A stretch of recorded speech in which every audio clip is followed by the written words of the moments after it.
Let's go, estudo orientado de língua portuguesa. Beleza. Romantismo, revolução cultural, blá blá blá blá blá blá blá blá. O romantismo surge no final do século XVIII e início do século XIX, como um movimento revolucionário que transformou a arte, a literatura e a forma de ver o mundo. Aquele mesmo bagulho que, tipo assim, todo período que a gente vai estudar, toda vanguarda, vai falar isso. Ah, revolucionou a arte, a literatura. Ah, tudo é uma revolução, né? Nascido em meio a grandes revoluções políticas e sociais da Europa, esse movimento cultural representou uma ruptura radical com o racionalismo que dominava o pensamento da época. Então ele vai estar rompendo com o racionalismo, né? Vai ser algo mais, podemos dizer aqui, né? Podemos fazer esse push aqui. Vai ser algo mais sentimental, né? Algo mais sentimental, algo mais subjetivo. Subjetivo. Mais do que um estilo literário, foi uma nova maneira de sentir, pensar e expressar a condição humana. O mesmo blá blá blá tempo. Blá blá blá blá blá blá blá blá blá.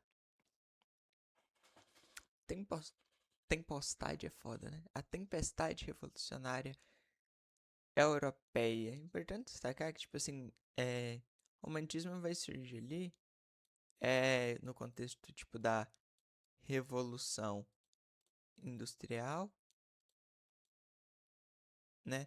Da Revolução Francesa e ali nas guerras napoleônicas e tudo mais. Então, tipo assim, era o período que Napoleão tava expandindo a França, tal, tal, essa porra toda. A Revolução Francesa foi o. Então, aqui, ó, a Revolução Francesa foi o epicentro das transformações. Epicentro das transformações que deram origem ao romantismo. O povo francês se levantou contra três pilares do antigo regime: a monarquia absolutista, a aristocracia privilegiada e o poder excessivo da igreja. Dessa luta nasceram os ideais que mudariam o mundo: liberdade, igualdade e fraternidade. Liberté, égalité, fraternité. Pela primeira vez na história moderna, os sentimentos e as aspirações do povo comum ganhavam voz e poder transformador. Blá blá blá, só tá contextualizando, né? Nada, nada demais. Triunfo da burguesia e do indivíduo. A ascensão da burguesia, a classe dos proprietários de bens e capitais conquistou espaço político e social, desafiando o poder da nobreza. Então, burguesia ganha espaço. Liberalismo econômico, defesa da livre iniciativa, do comércio sem amarras, da capacidade empreendedora individual. Valorização do eu, isso daqui é provavelmente a coisa mais importante que tem toda essa baboseira até aqui, né? É a iniciativa pessoal, a liberdade de expressão e a capacidade criativa dos indivíduos. Então você pode dizer que agora você é livre para fazer suas escolhas, para fazer, sei lá, seus quadros, seus textos, suas pinturas, sua arquitetura, sua escultura do jeito que você quiser, né? Se antes o que importava era a razão, agora o que passa a importar é os sentimentos, né? Como eu falei lá em cima, é a sua subjetividade. Sua subjetividade. Né? Sentimentos, subjetividade, papapá. Romantismo chega ao Brasil. Em 1822, com o grito da independência às margens do Ipiranga, então a gente consegue entender que o romantismo no Brasil chega ali com a independência, né? O Brasil se liberta politicamente de Portugal. Então, libertação política, econômica, social e tudo mais do Brasil com Portugal. Mas uma nação não se constrói apenas com fronteiras e governo próprio. É preciso criar uma identidade cultural única. Então, agora que o Brasil está separado de Portugal, o Brasil cortou relações com Portugal, vai ter a necessidade de ter a cultura, as tradições próprias do Brasil, né? Os caras vai ter que vir aqui e falar, vamos criar alguma coisa, vamos criar nosso boitatá, né? Ou coisas desse tipo. Basicamente, é criar a própria cultura, a própria literatura, a arte brasileira. Porque até então, nesse período, basicamente tudo era ah, baseado ali na Europa, em Portugal, né? Então, o trovadorismo, o classicismo, o neoclassicismo, tudo isso era baseado em Portugal, né? A partir daqui, a partir do romantismo, a gente vai estar tendo algo tradicionalmente brasileiro, né? Algo mais puxado para os costumes e tradições do Brasil, sem mais essa ligação a Portugal, né? Ah, o romantismo brasileiro surge exatamente dessa necessidade urgente de responder: quem somos nós como povo, o que nos diferencia e nos une? A literatura romântica brasileira passou a exaltar a pátria recém-nascida. Então, exaltação à pátria, né, é que a gente pode começar a colocar as características. Isso daqui se dá o nacionalismo. Nacionalismo. A exaltação, a valorização da pátria, né? Idealizar o indígena como herói nacional e construir símbolos que dessem corpo à nossa identidade, né? Vamos aqui, porque ficou meio zoado. Idealizar o indígena como herói nacional e construir símbolos que dessem corpo à nossa identidade. Então, a busca por uma identidade própria e a valorização do indígena, que foi o cara que os portugueses chegou aqui e os índios já estavam aqui. Então vai dar origem ao indianismo, né? Que não diz respeito às índias, mas diz respeito ao índio, né? Oh my god. Índio. Indianismo, né? Ok. O romantismo nasce como um movimento de afirmação do eu. Então, afirmação do eu, afirmação da sua opinião, da sua visão de mundo, do seu subjetivismo. Da nação, então ali o nacionalismo, e dos sentimentos, né, que se relaciona ainda com eu. Em oposição, olha só, ao racionalismo do período anterior. Então a gente percebe aqui que vai ser contrário ao seu período predecessor, né?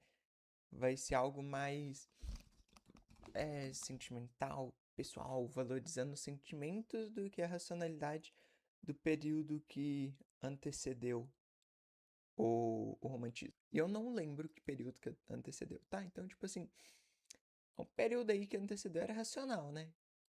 Salvo engano, o que antecedeu foi o arcadismo, né? O arcadismo barra neoclassicismo, se não me engano. Mas enfim, período que antecedeu não é importante saber. Só é importante saber que deixou essa racionalidade um pouco de lado, né? Características do romantismo. O romantismo trouxe uma revolução na forma de fazer literatura, então, uma revolução literária, tchau, valorizando aspectos que até então eram considerados secundários ou perigosos. Então, aspectos que eram secundários ou perigosos. E aí vamos lá. A gente tem o individualismo, valorização do eu, da experiência de cada pessoa, da experiência individual. Então, pilares aí do renascimento, né? Renascimento é foda, né? Renascimento. São pilares do Renascimento, né? Aí, ó, individualismo. Top pilares do Renascimento. Foi mais ou menos a época que estava acontecendo, né? Subjetivismo, a sua visão pessoal, né? A realidade é filtrada pelos sentimentos, realidade filtrada pelos sentimentos. Sentimentalismo, emoção supera a razão. O coração é quem está no comando, não o cérebro, não a racionalidade, né? Idealização, visão perfeita e inalcançável do amor. Então, nossa, o amor perfeito, blá blá blá blá blá blá. Visão perfeita da mulher, da pátria e do herói. Então, da mulher do romance, né? Propriamente dito, do romance e do romantismo. Da pátria, o nacionalismo. E do herói que a gente viu é o índio, né? Os malditos índios, esses vagabundos. Nacionalismo, né? A visão perfeita da pátria, né? Construção e exaltação da identidade brasileira através da literatura. Então, essa visão, como é que chama a palavra? Qual que é a palavra? Essa visão meio superestimada da pátria. Porque mais pra frente a gente vai ter poetas que vai, tipo, fazer paródias, né?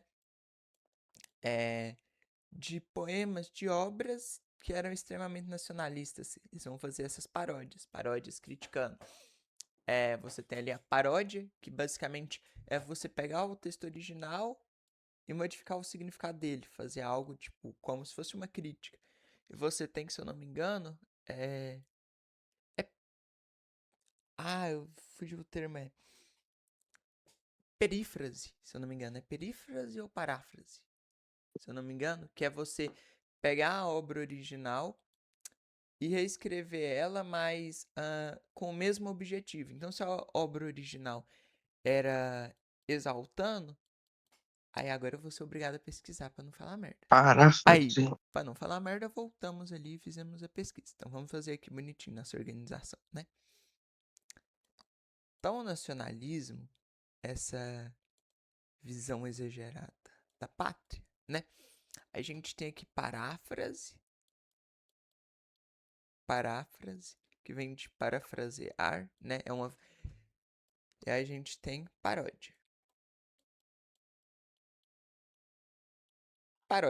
A paráfrase, mais pra frente vai ser feita, do nacionalismo, você quer uma exaltação, a paráfrase vai pegar textos nacionalistas e vai reescrever eles ainda exaltando. A paródia vai pegar textos nacionalistas e vai reescrever ele criticando, vai reescrever ele com uma visão oposta à original, né? Então aí a diferença entre paráfrase, e a paródia que vai ser feita ali dos textos nacionalistas. Linguagem emotiva, né? Textos escritos em primeira pessoa, com exclamações, expressões do sentimento. Então vai ter muita coisa nesse sentido, assim, ó, exclamação, afirmação. Vocativo também aparece muito. O vocativo é ali você falar, tipo assim, o nome e dar uma pausa. Então, tipo, não vai ser incomum você ver o cara falando, tipo assim, o nome da amada. Sei lá. Me fala um nome aí, mano. Claudinélia. Não, vai tomar no cu. O nome de alguém que não me dê raiva. Júlia. Sei lá. Vai ter lá o poeta falando, tipo assim. Não, assim não. Tipo. Oh, Júlia, meu amor. E aí, exclamação. Bum. O que você vai ter aqui, fazendo uma análise? Você tem o ó, que basicamente é tipo assim, o sentimento, é uma marca, tipo assim, da fala e do sentimento do autor naquele momento. Você vai ter o vocativo, chamando o nome da pessoa. E você vai ter exclamação, né? Tipo, reafirmando. algo, né? Demonstrando o sentimento do autor naquele momento.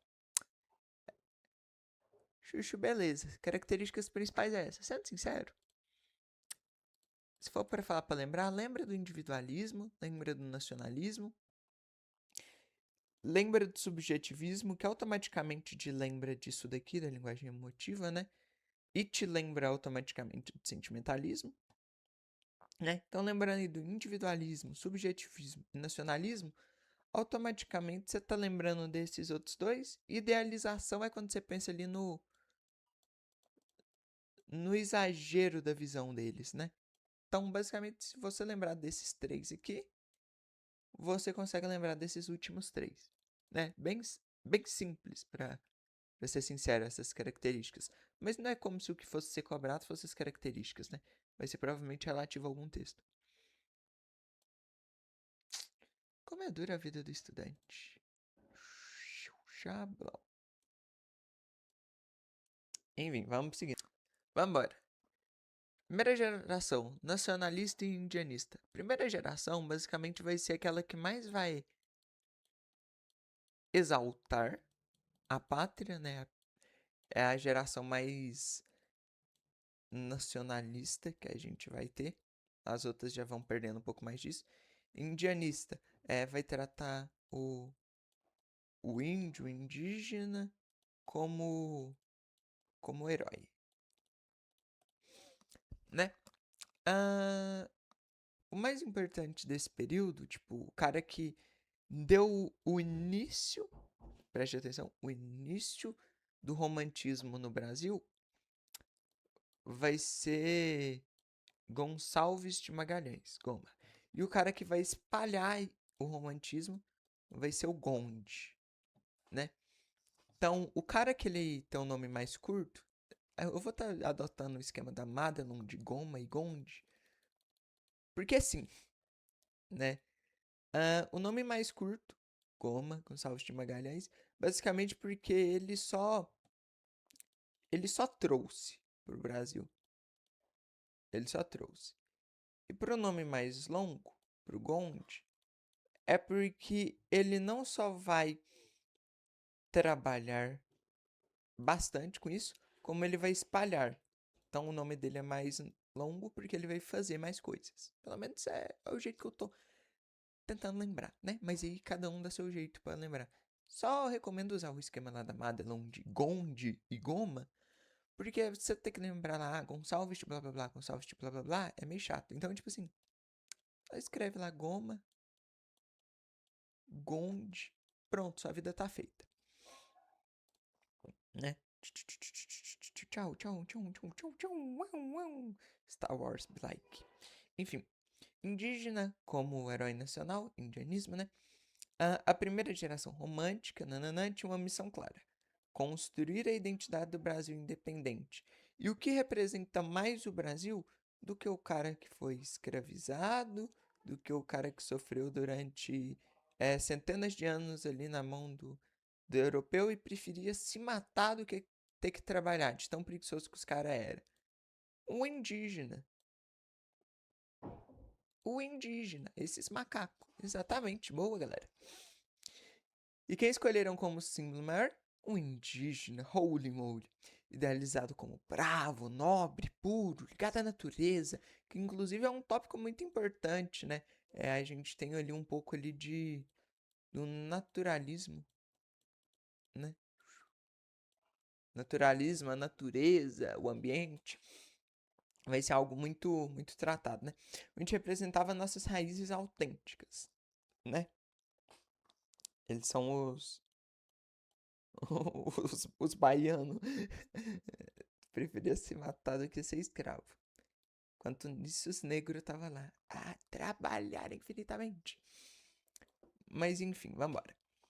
Nacionalismo, né? A exaltação da pátria e valorização das belezas naturais brasileiras. Os bichos, a natureza, ó, os bichos, a natureza, né? Basicamente isso daí. Indianismo, o índio, monkey, índio como herói nacional, blá blá blá blá blá blá. Né? A visão heróica, a visão da visão épica de um indígena. Idealização, a visão romântica e perfeita do Brasil como uma ótima terra, a melhor terra, principalmente comparada à Europa, e a sua natureza.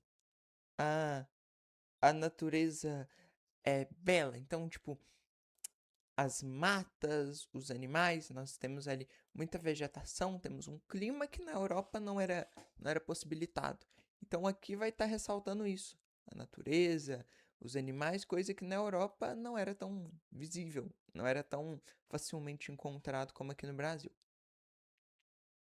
Como autores da primeira geração, que vale a gente destacar, temos o seguinte: Gonçalves Dias. Vamos mudar um pouquinho aqui, até a cor do lápis, né? Então a gente tem Gonde, né? Mais importante poeta indianista, então ele trabalhava bastante com essa questão do índio. Foi o cara da Canção do Exílio, se tornou o símbolo da saudade da pátria, com versos imortais. Minha terra tem palmeiras, onde canta o sabiá. As aves que aqui gorjeiam, não gorjeiam como lá. Em Ijuquipirã, retrata o índio como herói corajoso e honrado. Então, novamente aqui, é índio como corajoso, honrado, como um herói dos contos épicos, né? As histórias épicas, lendárias. Ele foi o cara que basicamente espalhou e teve a maior influência relativa ao romantismo na primeira geração, né? Foi Gonde. Contrapartida, a gente tem Goma. Temos Gonçalves de Magalhães.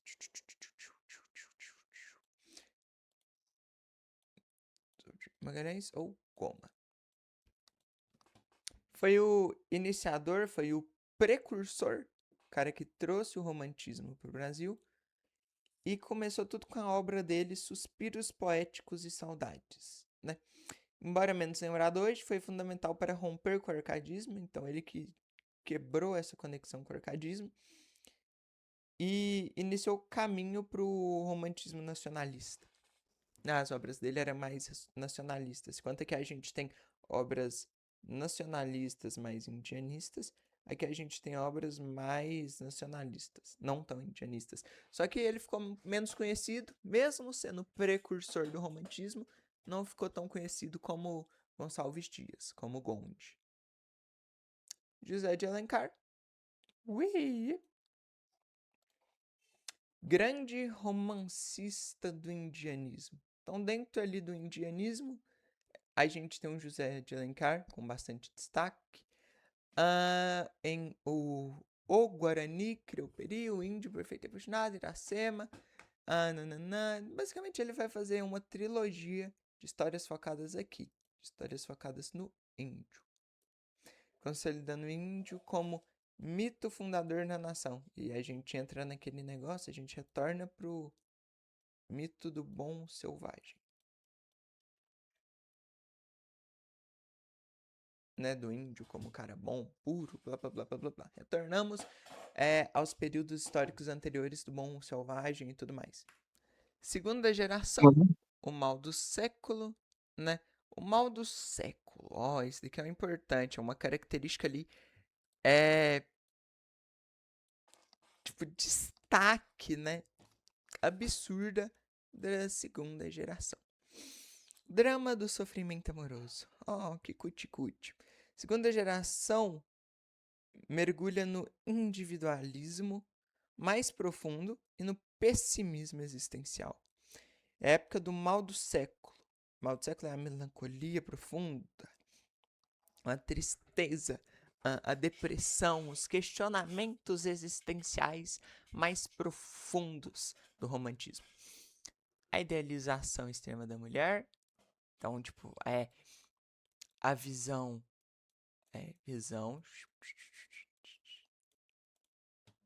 perfeita né? E a depressão, a tristeza também se relaciona ali com a melancolia profunda, porque a depressão, a tristeza de saber que nunca vai encontrar, porque não existe.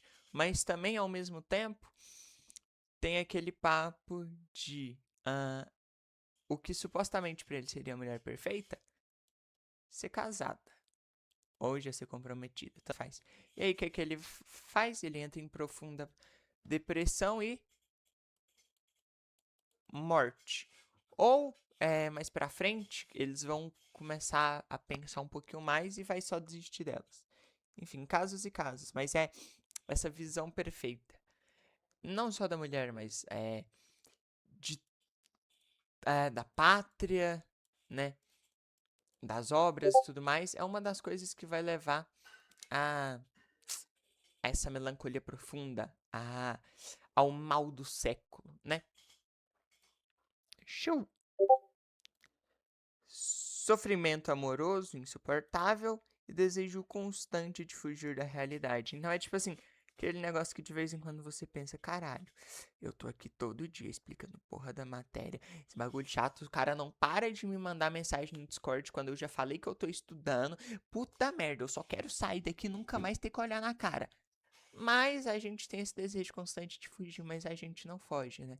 A gente continua aqui. E se esse cara me manda mais 2 mensagens, eu vou ter sérios problemas com ele. Enfim, continuando. A morte surge como tema recorrente. Então, a forma que os caras vai pensar, vai encontrar para fugir da realidade, é o tema recorrente deles. A morte. Quase como solução para as dores da alma. Então é isso que vai levar o mal do século. O mal do século é a morte. É toda essa depressão, esse sofrimento, pela idealização extrema, pelo sofrimento amoroso e tudo mais, que vai levar ele a querer fugir da realidade e achar como porta para essa fuga a morte. Olha que romântico. Como características ali da segunda geração, nós temos o pessimismo, né? Uma visão negativa da vida, do mundo e de tudo, sempre pensando pior. Mulher ideal, perfeita, inalcançável, quase angelical. Era algo mais teoricamente falando, né? Era algo mais no quesito espiritual. Sempre vai ser, né? Os caras sempre vão falar isso. Espiritual, blá, blá, blá, blá, blá. Claro, concordo. Evasão, fuga através dos sonhos, álcool ou morte. Então, as formas que os caras encontravam de, tipo assim, lidar com os problemas dele era a solução mais rápida, né? Morte, nos casos extremos. Álcool, saúde de bosta, né?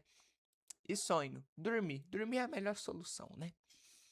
Conexão Coach. Compare drama ultra romântico com letras de músicas atuais. Aí é que tem esse bagulho. Uma das características aqui é ser ultra romântico. Romântico.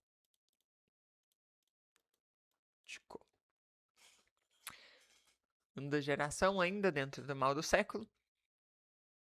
A gente vai ter algumas músicas, né? Vai ter Exagerado de Cazuza, vai ter Ainda Bem de Marisa Monte, Romântico de Henrique e Juliano, que não é uma música da segunda geração, mas é relacionado à segunda geração. Eu até colocaria isso daqui pra tocar, mas direitos autorais, né? Então não. Terceira geração. Nenhum autor destacável em particular, né? Nenhum autor muito memorável a ser comentado. Terceira geração. Finalmente, a voz dos oprimidos. O sonho do oprimido é ser o opressor. Então, os caras que eram oprimidos agora vão ser quem vai oprimir. Brincadeiras à parte, vamos lá. Castro Alves, o principal, o cara com maior destaque dentro da terceira geração, né? E condoreirismo. Inclusive em São Paulo tem uma praça com o nome desse cara. Já fui para lá? Não, mas eu manjo de geografia. A terceira geração abandona o pessimismo individual. Então, abandono do pessimismo e parte para a luta social, né? Então, questões vai estar se relacionando mais a questões políticas e sociais. E sociais, né? É a geração condoreira. É Condor é uma ave, uma espécie de ave que voa alto, enxerga longe, grandes capacidades, né?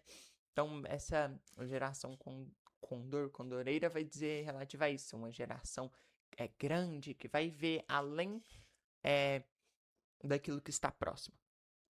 Castro Alves é chamado de poeta dos escravos, porque ele tinha uma luta, bastantes poemas relativos à escravidão, né? Escravidão. Então, essa luta social dele, né? Pelos direitos e blá blá blá. Escreveu versos inflamados contra a escravidão. Inflamados contra a escravidão. Defendendo a liberdade e denunciando injustiças sociais. O cara branco falando sobre ser negão. Nada mais lógico e racional do que isso. Suas obras mais famosas, Navio Negreiro e os Escravos, são gritos poéticos pela abolição e dignidade humana. Na época isso não era visto tanto como uma problemática, porque era uma coisa que já era feita há muito tempo. A igreja apoiava, a igreja dizia que isso não tirava a chance de salvação dos escravos e tudo mais. Então era algo que, querendo ou não, na época, não tinha críticas, né? A linguagem torna-se mais grandiosa, épica, com o objetivo de comover e mobilizar o povo. É uma linguagem mais sentimental e bem escrita, bem pensada, né? Quando você tem um objetivo, tudo é mais bem feito. É uma crítica social, é abolicionista, né? Luta pelo fim da escravidão, é crítica social em busca da liberdade. Oh my God. Então as três faces o vindianista e nacionalistas, o ultrarromântico e o mal do século, a condoreira e abolicionista. Magnífico, terminamos os slides. Mas se você pensa que acabou, não, porque a gente tem mais slides, porque o conteúdo não acaba aqui. Bem-vindos aos nossos próximos slides. Holy moly, né? Deixa eu arrumar aqui as corzinhas bacana e aí nós começamos. Mano, esse slide Beleza. ficou bom, mano. Oh my god. Tá, beleza, vamos embora. Beleza, após críticas destrutivas que tivemos aqui, certas modificações, podemos agora começar a falar ali do romantismo, não só sobre o romantismo, mas também mais pra frente sobre figuras de linguagem, tudo bem? Não foi críticas Vamos lá. destrutivas, mano. Romantismo. Romantismo foi um movimento artístico marcado pela busca de uma identidade nacional. Então, a busca pela literatura, pela arte, pelas obras, pela literatura, pela pintura, pela escultura brasileira, ou seja, no período pós-independência. Obras Suspiros Poéticos e Saudade, de Gonçalves de Magalhães, Goma, foi o marco inicial do romantismo brasileiro. Foi o pontapé para o romantismo no Brasil, né? A literatura será um modo de fortalecer a ideologia brasileira, criar símbolos nacionais. Então, a literatura vai ser o modo principal que o pessoal vai enxergar para melhorar o pensamento ali nacional, fortalecer o pensamento da nação brasileira, de se separar de Portugal. Né? Essa vai ser a visão do pessoal sobre isso.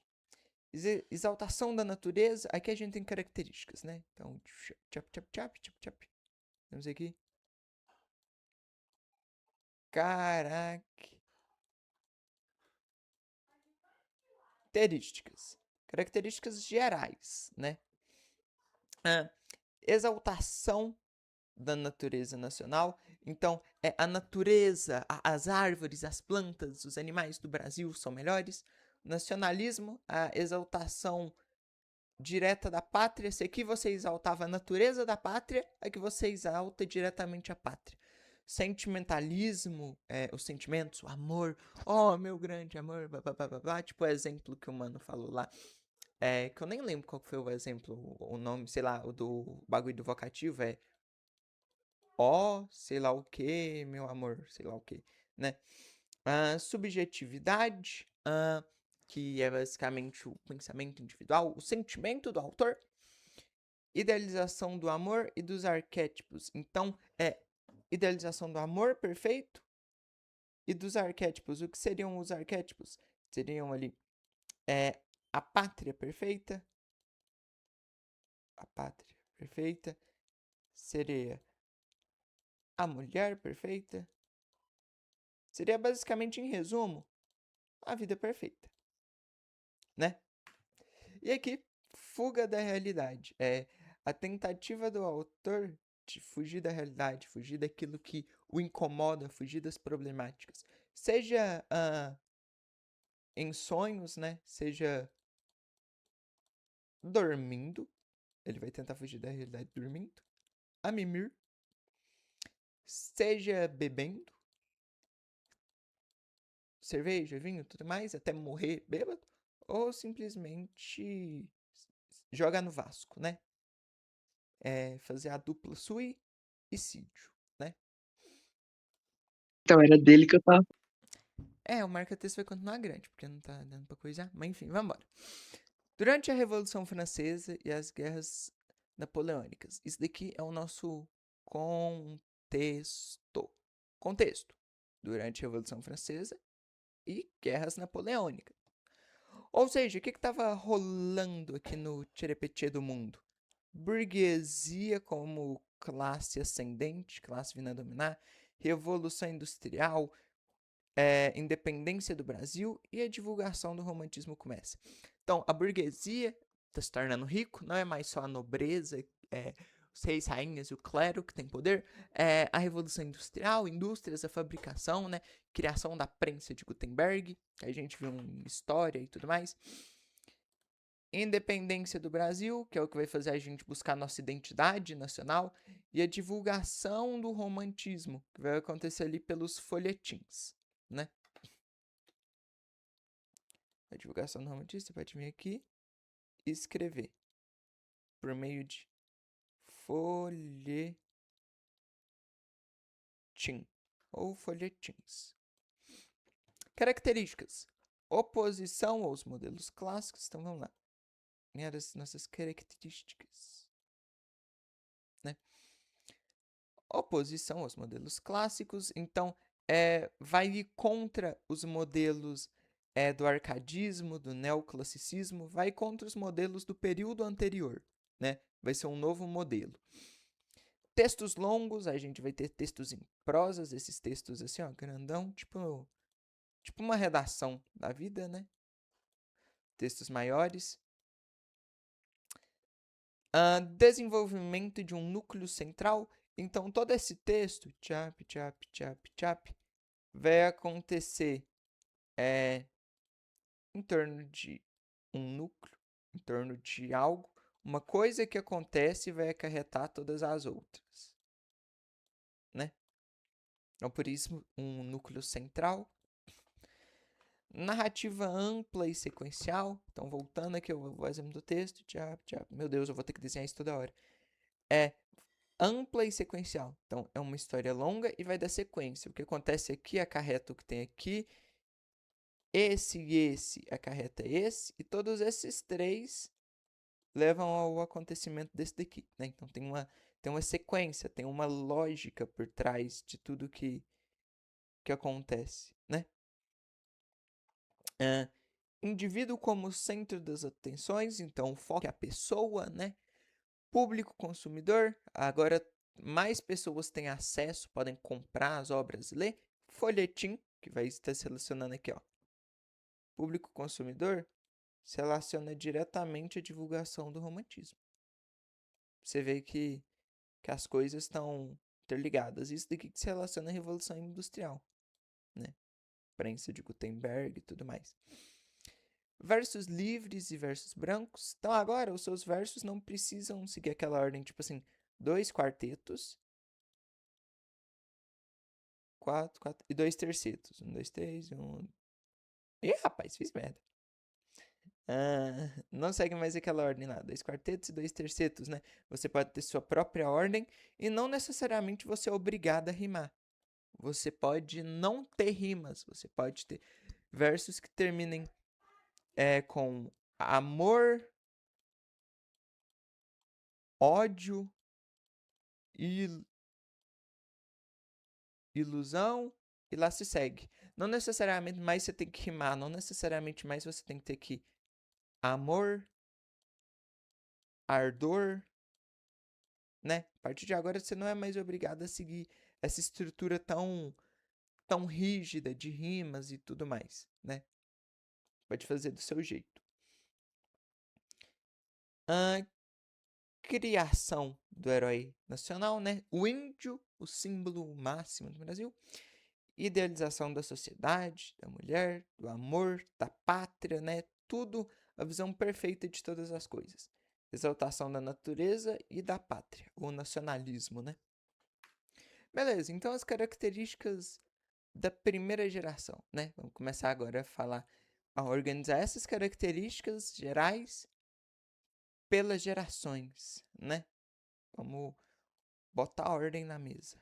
A primeira geração é caracterizada principalmente pelo nacionalismo e pelo indianismo, né?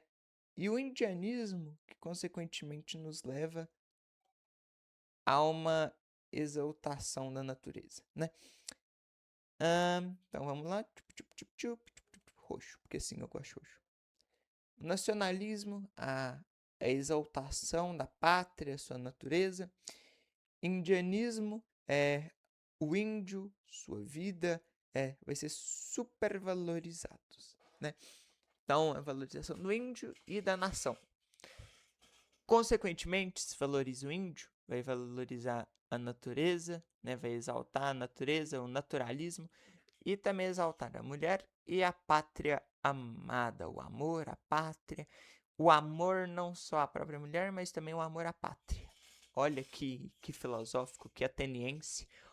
O amor ao Estado, o amor à polis, né? Tipo, cidadão ateniense, quem é a sua prioridade? Sua mulher ou a cidade ou o Estado? Ah, com certeza, eu amo de paixão a minha polis, eu amo o Estado. Enfim, vamos sair de cidadão ateniense, né? O marco inicial é por meio de Goma Gonçalves de Magalhães, né? Com sua obra Suspiro Poético e Saudades, né? Sendo sincero, não acho que você tem que saber aqui, ó, Suspiro Poético e Saudade. Não acho que tem que saber o nome da obra. Se você vai decorar alguma coisa, decore que o marco inicial é por Gonçalves de Magalhães, né? Suspiro Poético e Saudades é consequência, né? Gond é o cara que vai espalhar a primeira geração, né? Ele vai pegar e vai levar pro restante do pessoal ver. Segunda geração, uma geração ultra romântica, desapego ao nacionalismo, então ela vai abandonar um pouco essa visão da pátria como centro de tudo, da pátria como sendo o principal. Ultra romântico e não vai levar o romantismo romântico,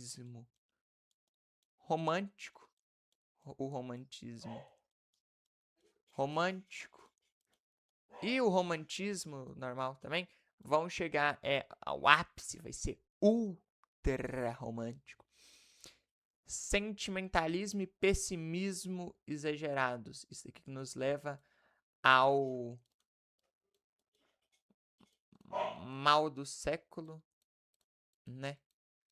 A morte, a depressão dos caras, a idealização tão grande da pátria, da mulher, da vida, que vai levar ao mal do século, né? E eles vão buscar formas de escapar da realidade e dos problemas existentes na época, né? Como a gente sabe, cada época tem seu problema, cada época tem sua problemática. Então eles vão tentar encontrar uma forma de fugir da problemática da época. Seja dormindo e sonhando, seja bebendo ou seja se matando, se autovascando. Características da segunda geração, agora de modo específico. Tema principal, ou seja, o foco dos Kaba. Aí, era a morte, era o tema principal. A forma de escapar, né, de tudo que acontecia eram sonhos e devaneios, a bebedeira, a morte, né? Tudo isso ali relativo ao mal do século, oh my god, blá blá blá.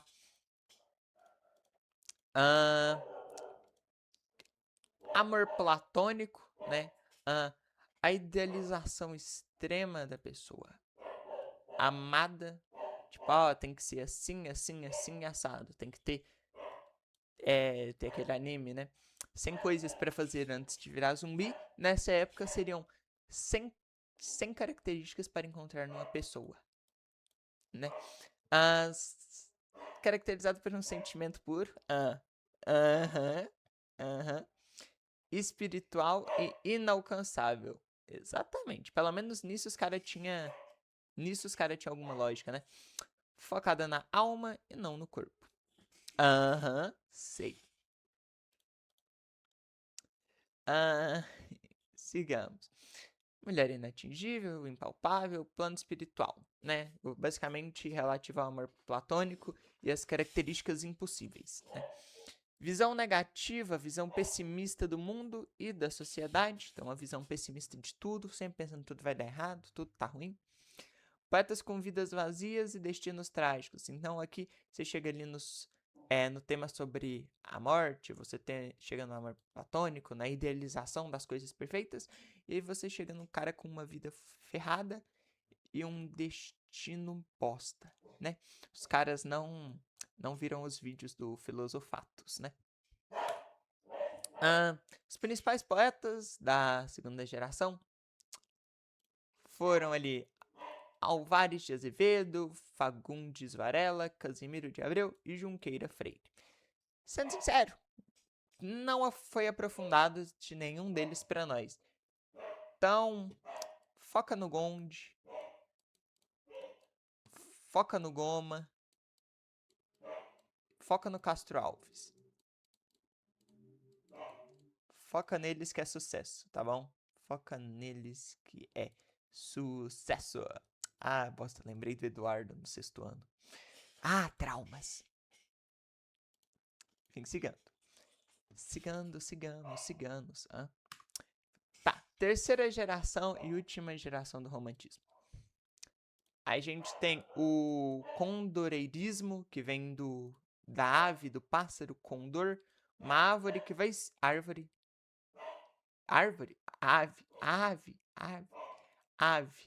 não árvore, ave, não árvore. Analfabetismo. Beleza, é condoreirismo, voltando do zero, né?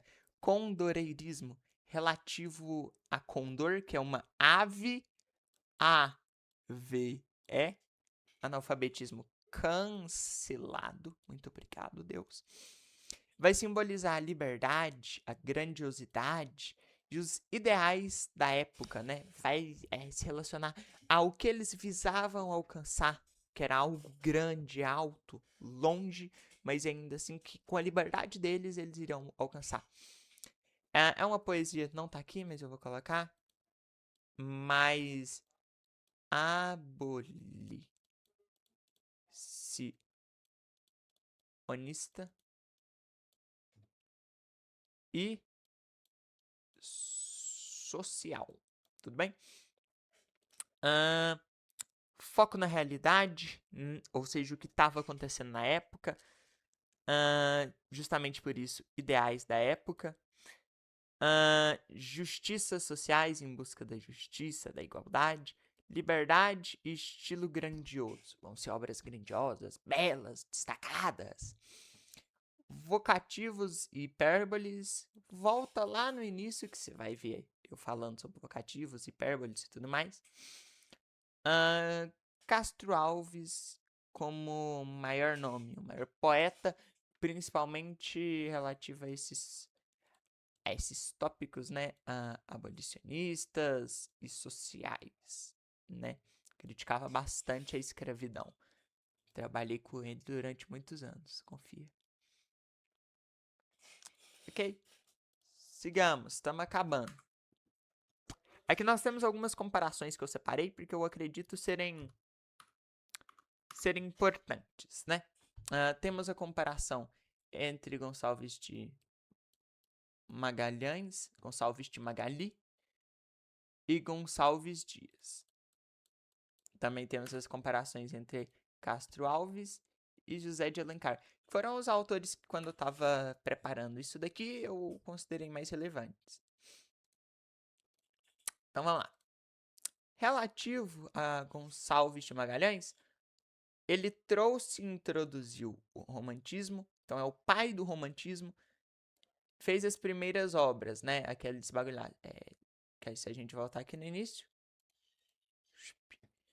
a gente tem aqui, né?